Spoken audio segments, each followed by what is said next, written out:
Well, thank you very much, Diamond Tay. And it's my honor now to introduce Chris Van Hollen.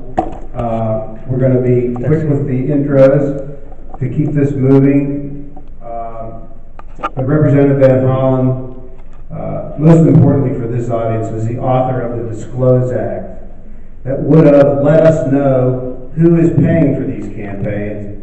It passed the House of Representatives in 2010. Just a few months after that bad decision by the Supreme Court, but it failed by one vote in the Senate, and now it can't get a vote. But this is a man that I have found knows what he's talking about and has the determination to try to make something happen, and it's my honor to introduce Chris Van Hollen.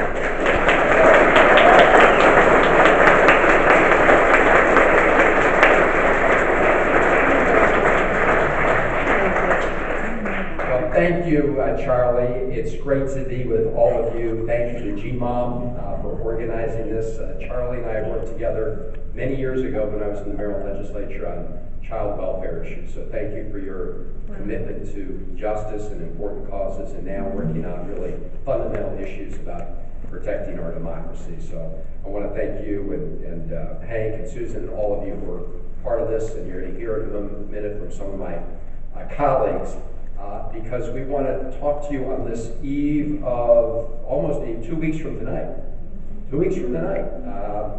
The polls will be closing, not now, but around 8 o'clock here in Maryland, but down the East Coast and then across the country.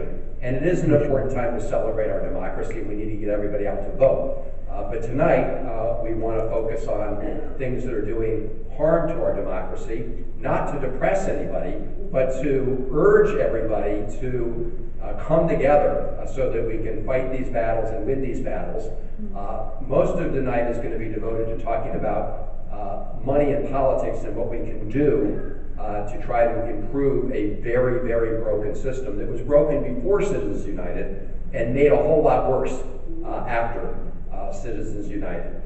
And the other thing I'm going to spend a few moments talking about right now, as we're 2 weeks out, is the efforts we're seeing in so many states to put up barriers to vote and voting rights, and something we're seeing everywhere and a little bit scary, Donald Trump calling for what amounts to voter suppression efforts.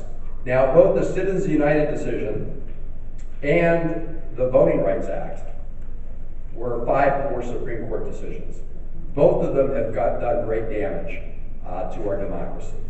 Now, all of you remember the Shelby decision in the Voting Rights Act. What it did was took a big bite out of the provision in the Voting Rights Act that requires that those states that have a past history of discrimination in voting have to get any laws that they want to put in place with respect to voting pre-cleared by the Justice Department. That's why it's called the pre-clearance provision.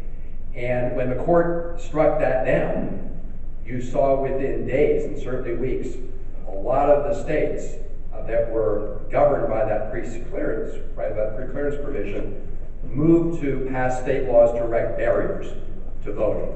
And it's always a sad state of affairs in a democracy when people are trying to win not by addition, not by getting more people to participate in voting, but by